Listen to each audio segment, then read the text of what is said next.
Well, good morning, everyone. Welcome to the Southern California PGA Catalyst Series brought to you by PXG. Get ready to transform your game. With PXG, you'll experience exceptional quality and innovative technologies that produce real, measurable improvement on the golf course. With that being said, you probably are looking for John Kulo right now, and I'm subbing in for John today, so bear with me as you all know. John has starting his member guest tournament today, so unfortunately you get to see me instead of John, but John will be back for the rest of the season, the rest of the year's Catalyst. So, John, we miss you when you watch this. I know you're going to watch it, and we'll see you soon. With that being said, I'd like to now introduce our presenter for today, uh, and personally introduce today's guest, who's a friend of mine as well. Luckily for me, Kristen Muranyi. She's with Northwestern Mutual and is our newest sponsor for the SCPGA. She's a longtime golf professional here in San Diego, and she has worked around the country as a head golf professional, director of golf, and a general manager. Kristen transitioned into the financial industry and is now helping our members and clubs with their financial planning. She is fully versed on the PGA benefits and understands the opportunities and challenges within the industry that we face every day. Kristen will be at some of our events the remainder of the year as well, and chapter meetings. So you might see her, and if you do, I encourage you to reach out to her and contact her there in person, or at the end of this presentation today, her information will be shared, and we'll make sure we get it all to you so that you can follow up with Kristen, and she'd love to help you with your finances to make more money long term, not just for now, but for your retirement. So with that, I'll throw it over to the expert here and stop talking. So, Kristen, welcome. So great to see you this morning, and we're all so happy to have you here. Thank you. Pleasure to be here with all of you. I feel truly blessed and honored, honestly, to be talking about a topic that I'm really passionate about to a group that I'm very passionate about helping. So wonderful to be here. Happy to share my slides so we can get right into it today.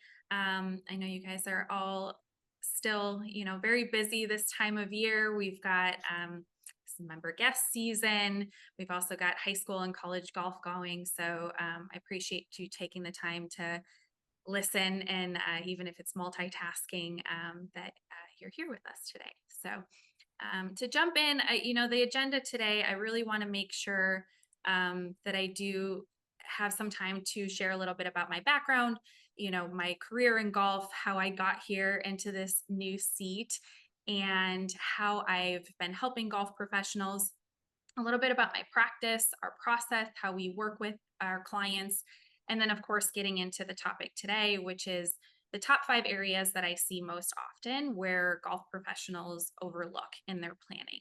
So, quick background on myself. As Ed mentioned, I was in the industry prior, worked my way up as an assistant pro, head pro, director of golf, GM, ran the whole gamut. Um, my dad and uncle were both club professionals. So I grew up in a golf family.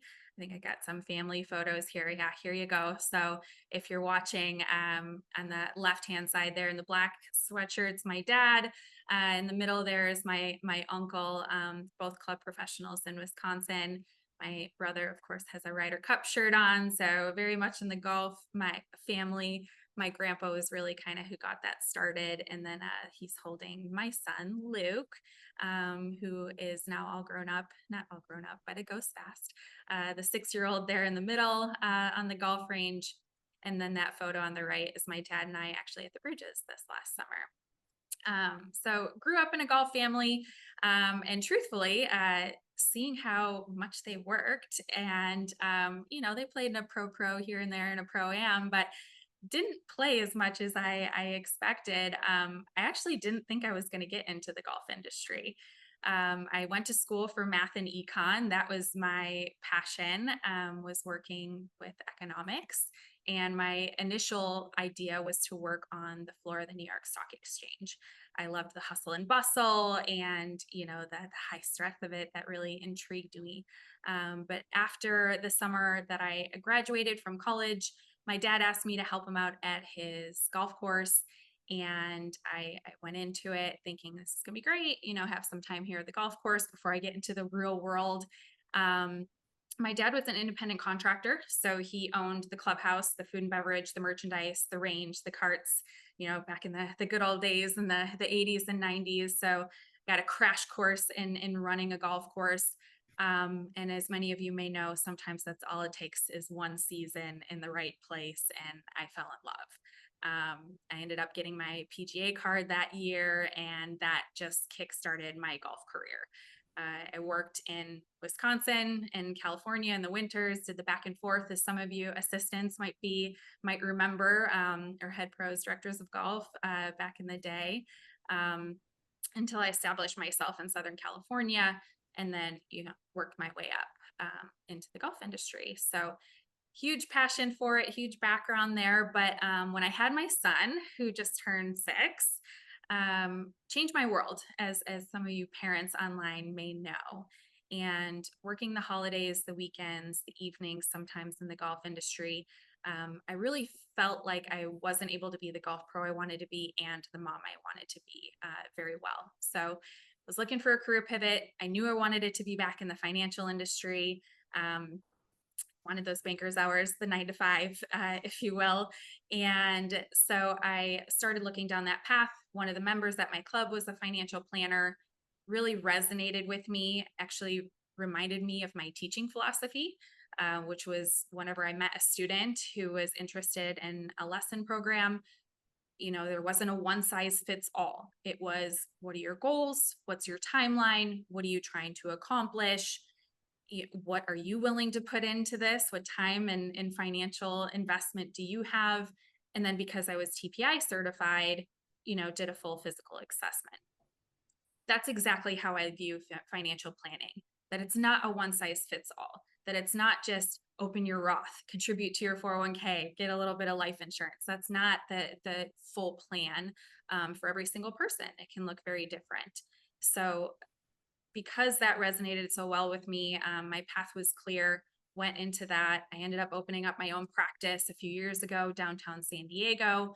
And in talking with a lot of my mentors, Ed Winecki being one of them, Nikki Gatch, and a couple professionals that I knew on the national PGA board, I really wanted to stay in the golf industry. It was important for me to be able to maintain that connection. I wasn't ready to, fully cut ties there. And I knew from my experience that there was a opportunity there to be helpful. I'd be at one club that had this robust package, and then the next club where I had to work 1,000 hours before I was even eligible for a benefit. So I knew there was an opportunity for me to be helpful there. Today, about 90% of my client base is golf professionals. So I'm very proud of that, and very blessed again to be kind of working in this industry. You'll see on the screen the GBN advisory board. I partnered with them a couple of years ago. I'm on their advisory board as their lead financial advisor. So I've been working closely with those members as well. And that's my kind of background and connection. So I do have my QR code here. If you got a chance to scan that, goes to my website, talks a little bit more in depth there about some of the planning that I do, but we'll definitely get into some details today. So let's get started. Like I said, I do want to talk a little bit about the planning we do, our process, before we get into the 5 things for our golf professionals. When I think about financial planning, I think about it in 2 parts: offensive planning and defensive planning.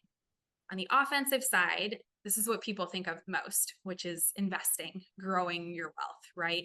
So tons of different areas that we help here, setting up 529s, brokerage accounts, investment accounts, ETFs, you name it. We've got it covered on that side. The defensive side of the planning is often overlooked, but very critical puzzle piece to your plan. And this is where we talk about the what ifs, right? Making sure that your income is protected, you have the appropriate amount of life insurance, and you've evaluated it recently, estate planning, taking a look at all of those pieces. We put all those together in a financial plan based on what you are trying to accomplish. So maybe it's for your business. Maybe you own your golf shop, or you're a 1099 employee as a director of instruction. You want to make sure you understand how to protect your plan as well as grow your wealth. college savings, retirement planning, special needs, if that's relevant. It's very critical to have a plan in place. And then wealth management overall, how we manage it. So tons of different areas here. And we kind of work with you based on your priorities to see where we start. Our process, how we work with our clients, how we figure out how to build this plan is we first start out with a conversation on your goals. What's your vision? What are you trying to accomplish? So not only having an idea of retirement, but also looking at, are you looking to buy a house? Do you own your home and you just want to plan for some renovations or upgrades? Do you have kids that you're planning for college? Are you getting ready for your first child? What are those kind of life tiles that you're trying to accumulate? From there, we'll review the planning you've already done. So whether that's with your club benefits or individual planning that you've done so far with your current advisor, take a look at all of those pieces. What's your current saving strategy? How are you continuing to build on that? And then I'll take all that information back with my team, build you out a comprehensive plan so you can take a 10,000-foot view at that. And then we'll determine, are there any gaps? Are there any areas where we can be helpful to make you more efficient?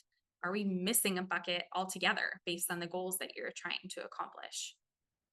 If I'm able to help you with any of those pieces, you would officially become my client, and we would review and update that. I say annually here.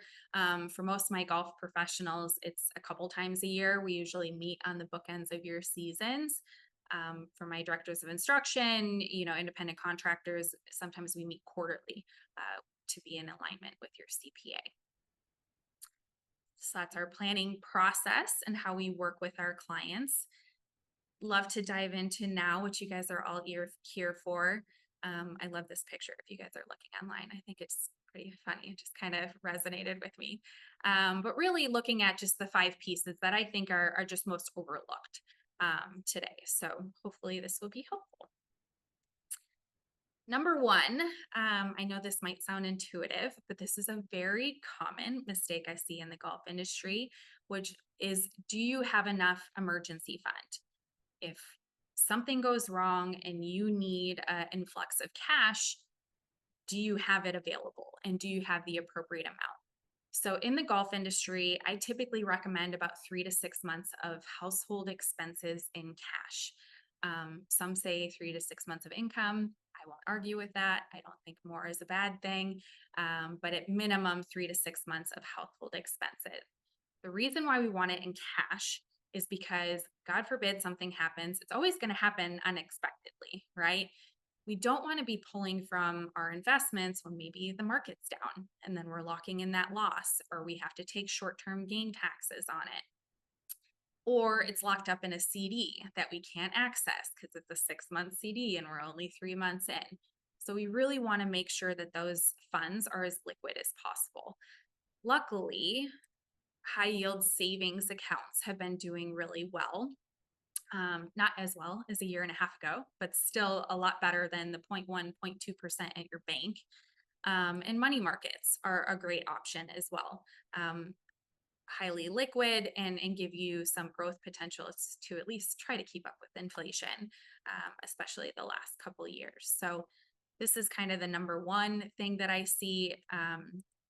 Obviously, it's different per family depending on what we recommend. That's why it says 3 to 12 months of expenses, but overall, usually about 3 to 6 is a good start.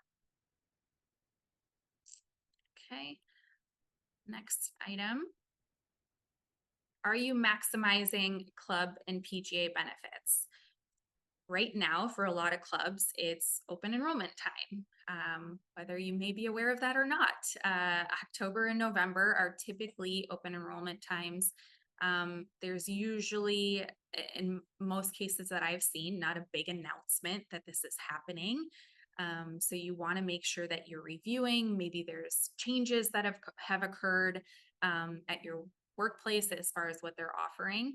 And high likelihood there's been changes in your own financial situation that require reviewing those benefits as well. So some that I highlighted here that I think are really important to look out for are short and long-term disability, protecting your income if you are hurt or sick and cannot work. Retirement planning, certainly a new addition that I've seen specifically in the last couple of years with a lot of clubs is the offering of a Roth 401k, which is fantastic for those of you that are out of um, income limits to contribute to a Roth IRA. Those income limits do not apply to a Roth 401k. And you also have more room to contribute. You can actually contribute up to the 23,500. So great benefit for all really there. GRPP and deferred comp, I always recommend reviewing those benefits, especially since you may or may not be contributing to those. So to see what has been contributed on your behalf, just to kind of have a beat on where that sits. Those enrollment times are a little bit different than maybe your open enrollment. So I highly recommend on your calendar, mark these dates, mark in October, November timeframe, those open enrollments with your club. You got GRPP in January, deferred comp in March, just so you kind of have an idea to be able to keep an eye out for those. Kristen, a quick question for you, if you Yeah, don't mind.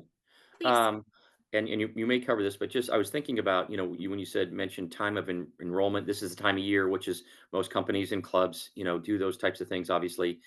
And Yep. if I'm a new young assistant at a facility, and let's say I'm 24 years old, um, what, and I'm not making a ton of money, what's your immediate advice from someone who's a young professional do you think it's too early for them to meet with you, or can you just elaborate on that for a second? Because I think that's important during the enrollment process. Yeah, good question. No, I don't think it's ever too early to meet with an advisor. Um, I always relate everything back to golf, but I think about teaching, right? And I would way rather get a student that's never touched a club to be able to build the correct fundamentals right from the get-go than get somebody who's been trying on their own at the range for the last 6 months and now I've got to correct all these bad habits. So I think it's wonderful when young assistants approach me, and even they're still in their internship phase, and they're just like, hey, I want to prepare, for when I'm a full-time employee. What are some things that I should look out for, and we can review the benefits together to see where it makes most sense to start. Um, Obviously want to make sure these individuals have an appropriate emergency fund first. Something that I see very commonly is that assistants will be like, okay, I heard, my dad said contribute to 401k, max out the match, so I'm going to do that. Well, they've got nothing in cash. So, now they've got another job opportunity, requires them to move across the country. They don't have any cash on hand to do that. So they liquidate their retirement on the way out, paying penalties, paying taxes. That's not the way that we want to take advantage of those accounts. So certainly, I think it's helpful to have that conversation individually, because as much as our parents, our mentors want to help guide us, even members, I remember when I was younger, were giving me advice and I'm like, pretty sure your portfolio doesn't look like mine right now, but I appreciate the stock tip. So yeah, meet with an advisor, talk to them about your plan, and you can start wherever. Yeah, great question. Yeah, I appreciate that. You're right. No matter what your age is not the issue. It's the issue of starting your future planning so that you can set yourself up for success down the road. So I appreciate you Yeah, elaborating on that. exactly. My pleasure. Okay, next item here. Are you optimizing tax efficiencies? So, certainly being able to take advantage of tax deferred growth within 401ks, IRAs is really important.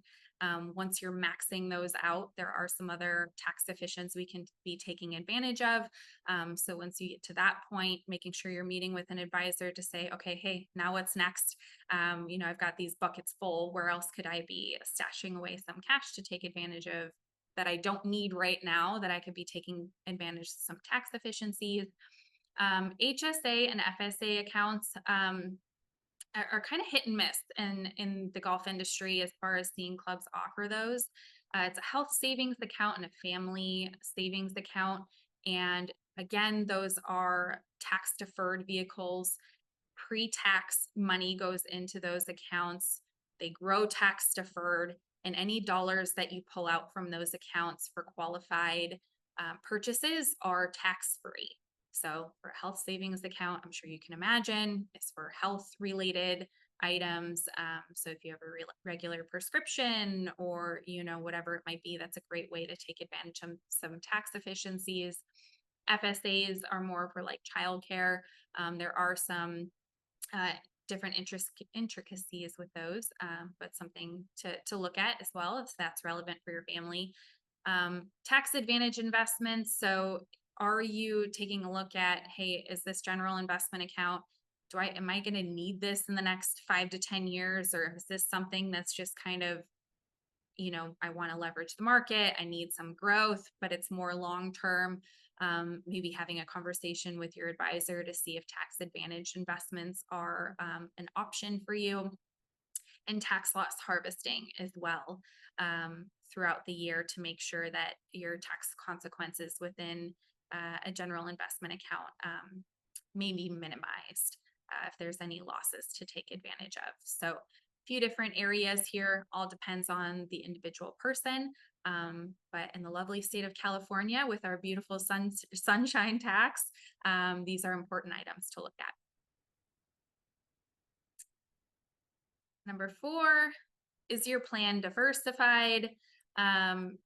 This is not just in relation to, is your singular investment account diversified along in global markets and in different sectors, but more, are you diversified from a time horizon standpoint? Do you have some short-term assets set aside, some long-term assets set aside? Do you have some market correlated dollars, some non-market correlated dollars? And then of course your investment options, and then tax consequences. Are we taking into consideration, if we have a bunch of pre-tax dollars that we're putting away today to have that advantage today, at some point we're going to have to pay taxes on those. So are we prepared on the other end to have some taxes taken out at the end of the specifically in relation to like 401ks, for example, putting in pre-tax money, getting all that tax-free tax advantage today, but on the way out in retirement, are we prepared to be paying all those taxes when we're on a fixed income? So making sure we've got a good balance there of and paying attention to taxes today and tomorrow. Kristen, can I ask another question? Yeah, Sorry. please go ahead. No, Um, you're good. and just for anybody who's on the webinar today, feel free to raise your hand or put your question in the chat box. I should have said that earlier. I apologize. We will have time at the end for questions, but please feel free to do that. And if I see a question in the chat box, I'll stop Kristen so she can answer that question. But my question to you, Kristen, is, for someone who's already has investments now and a 401k, and let's say, they just left a club and now started at a new club. I look at the investment options bullet point number 3 there, and how do you know whether you want to roll it over or not? Can you just give me a minute and explain that? Because I think there's a lot of people Yeah. that get confused with rolling over. Where does it go? And is that a benefit or not? Yeah. Yeah. Great question. Yeah. And in our industry where it's very common to change jobs, that's more common than not, right? Having multiple old 401ks kind of floating out there. And by the way, there is a link that you can follow to find lost money if you think you might have an old 401k out there, and you're not sure. I do have a link for that. It really, kind of depends. I think number one, get it out of there. Once you leave your employer, they typically don't cover expenses for managing that account anymore. And if that employer makes any changes, any blanketed changes to their 401k plan, high likelihood you're not going to get notified, and those changes are just going to happen. So I always recommend, taking it from your previous employer. Now, whether you roll it into your current employer's 401k or into an IRA, that depends. There are a lot of flexibilities that you can realize when you roll it into your current employer's 401k. Like, for example, some 401k plans will allow you to take a loan from the account. You typically have to have that paid back before you leave the employer, but can be, a nice and an emergency to be able to have that flexibility. The downside is you are tied to whatever the investment options are that are provided by that current employer. So you would be, subject to that particular investment plan. So an advantage of putting it into an IRA is you can invest it into whatever you want, right? You've got the full options there. It's a little bit more in your control. It's a little bit more, insight, if you will. And so, but the only thing is then you're going to pay for that, right? Then you have to pay for the management of your IRA. So yeah, I think at the end of the day, it really depends. So what I do for my clients, how I have that conversation is, let's see what your investment options are with your current 401k. And if that's the same thing that we would have done with your IRA, then let's just throw it there. If we don't like those options, then maybe we look at rolling it into an IRA that you have more control over, and we can put it into the investments you want. Sometimes it depends on the balance too. If it's over a certain amount, we might recommend like, hey, this is a good chunk of change. We want to make sure that we're keeping an eye on this. Let's get it into an IRA for you. That's But very helpful. I appreciate that. okay, Yeah. perfect. Yeah. Okay, last piece here. Have you reviewed your distribution plans? So, in working with a lot of general managers, directors of golf, anyone that's kind of, nearing retirement, this is a conversation that we have frequently. And, when I put it in perspective of time frame, right? We typically, if we say we work from 25 to 65 on average, that's 40 years that we work and earn money to live, right? To be able to build our assets and have a fulfilling, career. And then we retire, say 65 to average life expectancy of, for even numbers, we'll say 95. So 30 years. We're working for 40 to live plus save for 30 years in retirement.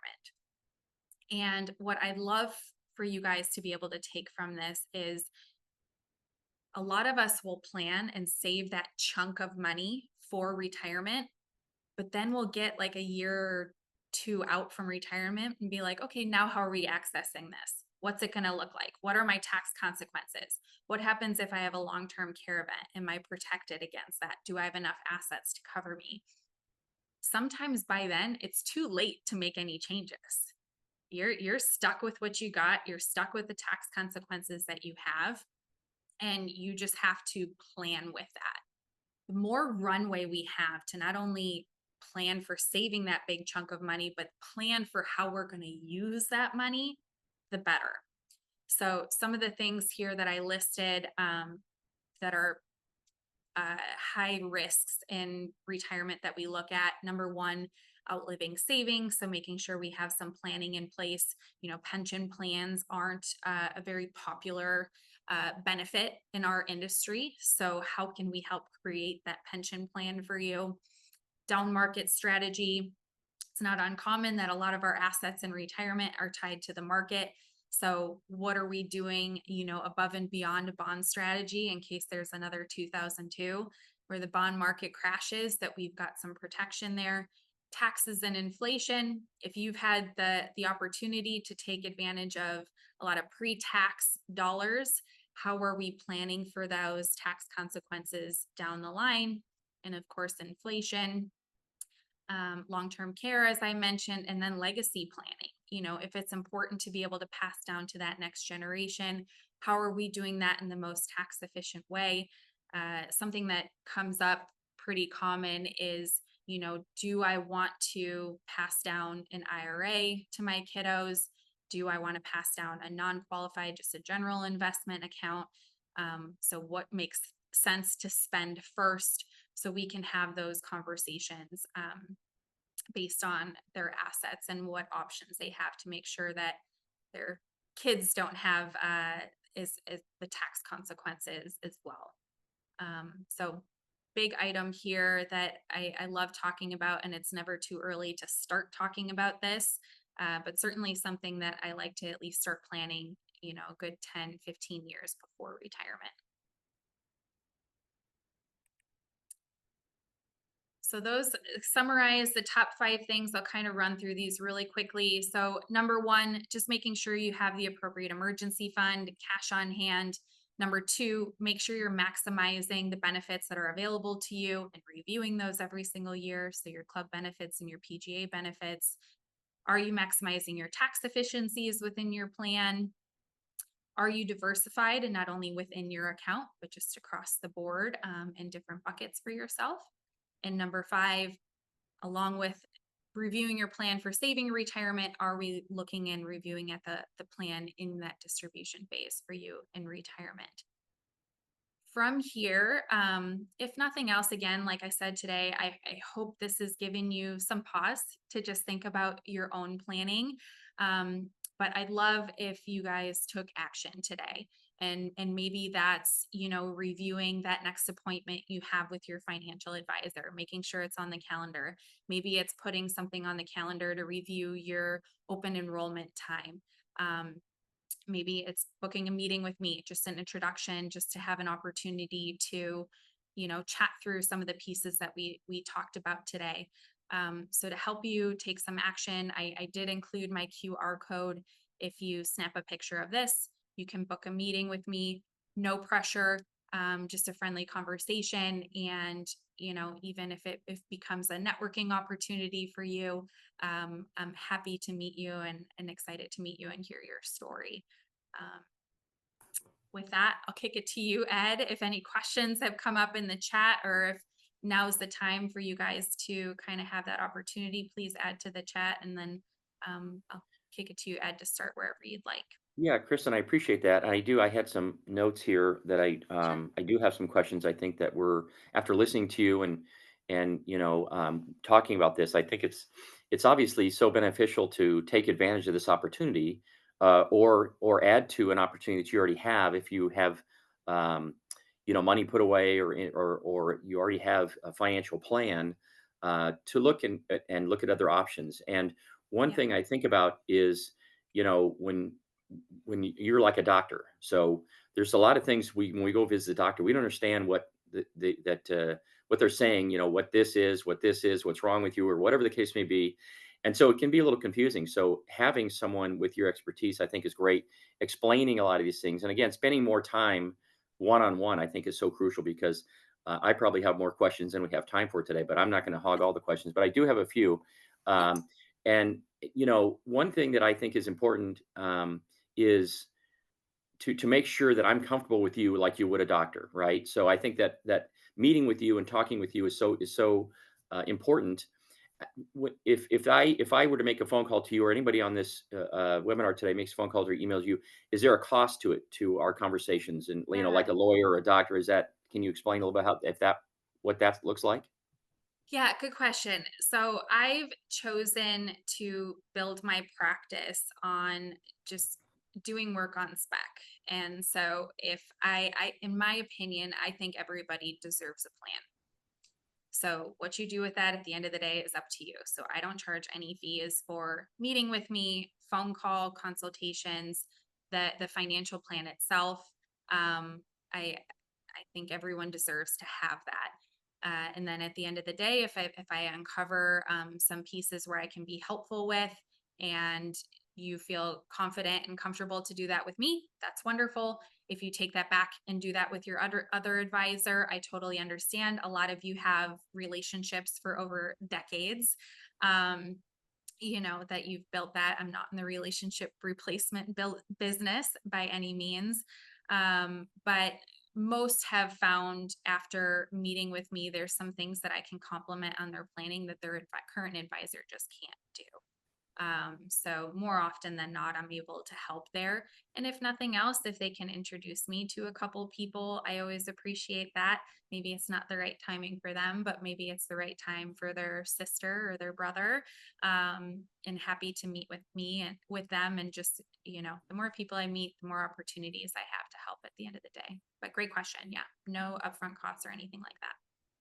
That's great. Another thing that comes to mind is, you know, the people get caught up in what happens day to day. We're not in the stock trading business and Gotcha. watching the market 24/7. Some people are obviously, but Yeah. when you look at some volatile times and market going up and down and all over the board sometimes, what people tend to panic. Mhm. Give us some insight to what that looks like, how we should react in Yeah. communicating with you as our financial advisor in a situation like this. And Yeah. Great question. Yeah, especially in this last year, right? And obviously, I'm on different podcasts and news stations all the time and reading things and trying to stay up with it. And whenever they have experts on, no matter, what their planning philosophy is at the end of the day, I still always hear the end at the end of the conversation, just stay diversified. That's the easiest thing you can do is stay globally diversified, stay diversified around sectors. That's going to give you the highest probability of success at the end of the day. I feel like why people have this anxiety, um, it's that fear of missing out on the growth potential as opposed to the fear of loss.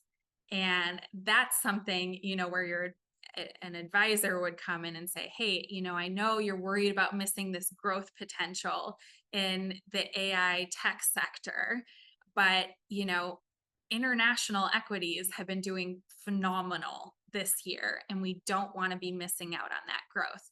I mean, the first quarter of this year, international was up 23 and US equities were up 3. So, when you think about it at the end of the day, we kind of have that sentiment, I guess, as well as we don't want you missing out on these other sectors as much as you might be hearing more commonly about, XYZ, tech being one of them.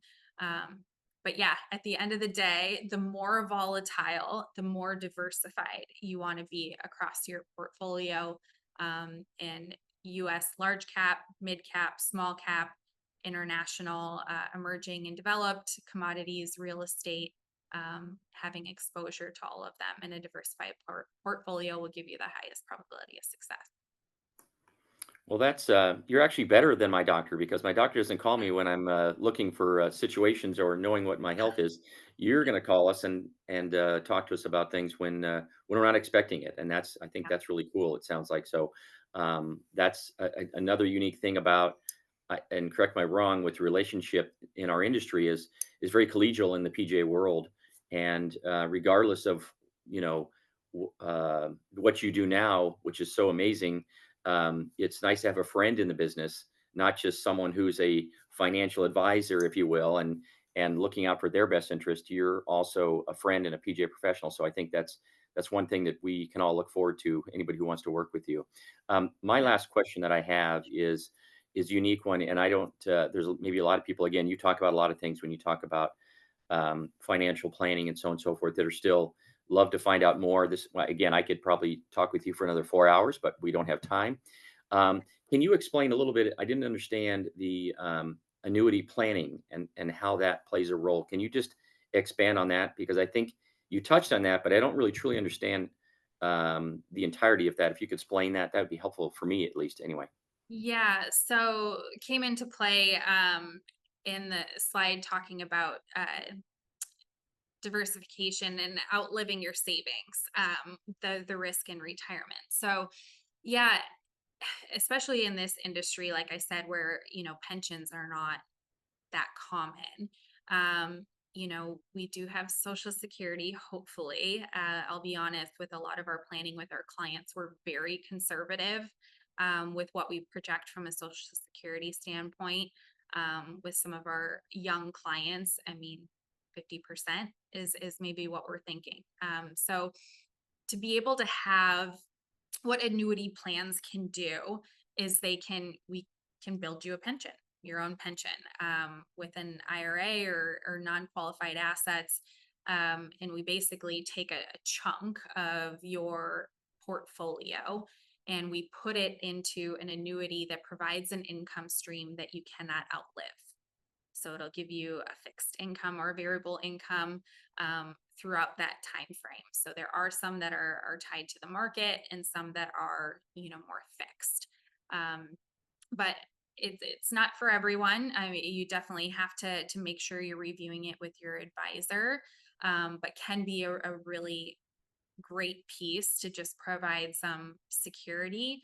I can tell you, in meeting with some people in retirement age, um, especially with the market right now with inflation and taxes, it's really nerve wracking if you're not sure that, if you feel like you're blowing through your IRAs a lot quicker in this first third of your retirement than you planned on. It can be very nerve wracking to even know if you're going to have enough to pay fixed expenses down the line. So that's the comfort that an annuity could provide. Good Yeah, question. that's very helpful. I appreciate that because again, not knowing what we don't know. And so obviously, having an advisor of your skill set would be very helpful, and appreciate, all the insight today. Um, Any other things that you want to add? We have a little bit of time left here. Yeah. And I see no questions in the chat, which means you did a phenomenal job so far of filling us in on a number of things. And some of us are like, oh gosh, I still, mind meld. What's Yeah. going on here? I'm trying to wrap it around my head around. But that's why, again, visiting with you and seeing you, talking with you, can answer a number of those questions. And some people, don't always want to ask questions over a webinar, which is totally Yeah. understandable. Not knowing, Yeah. again. Right. Most people, hold these cards pretty close to their chest for the most part. I mean, happy to talk about that great stock pick they had where they earned a bunch, but other than that, yeah, most people hold that pretty close. So completely understanding of that. And to be honest with you, I love teaching these webinars. I think if anything else is just like it does give people pause. But we covered a lot today and it was very high level. So I think, that's why I said after this, please take action, whether that's booking a meeting with me or your current advisor. If there's any notes that you took on certain pieces that you're like, I'm not sure if I've got that taken care of, or, I've never heard of that at all. I need to learn more and maybe it's relevant to your plan, maybe it's not. But if you've taken those notes, please take some action to follow up. I will be reaching out to a lot of you, especially this time of year, when I know some of you are aerifying and punching, or excuse me, aerifying or overseeding, depending on where you are here in Southern California. I know it might be a little bit of a break, as well as open enrollment. I think that's really important time, to be able to meet with all of you, get some end of year planning started. Making sure you're maxing out your 401ks before the end of the calendar year, looking ahead to maxing out your IRAs before tax day. We've got a lot of good planning period from now through March. So I'm really hopeful to get in contact with all of you and at minimum call to introduce myself. Like Ed said, just working all over the country. I feel like I've developed a really good network of professionals as well. Not only with different clubs, and them asking me like, hey, I'm really looking for that next role, that director of golf position. That's my goal, and I'm trying to move to Texas. Well, I just met with a GM yesterday from Texas. By the way, they're looking for a director of golf. So, in this business, I think networking is so important anyway. Then I'm happy to just be another person that that can help you along your career. Um, Also have built my team of CPAs, estate planning attorneys, mortgage lenders, real estate agents. People come to me and they say they want to buy a house. Well, guess what? I know a real estate agent in your area. And most of them are, some of them are career changers from the golf industry as well. Some of them are just passionate about the golf industry, but for the most part, they're all pretty well connected in this golf industry too.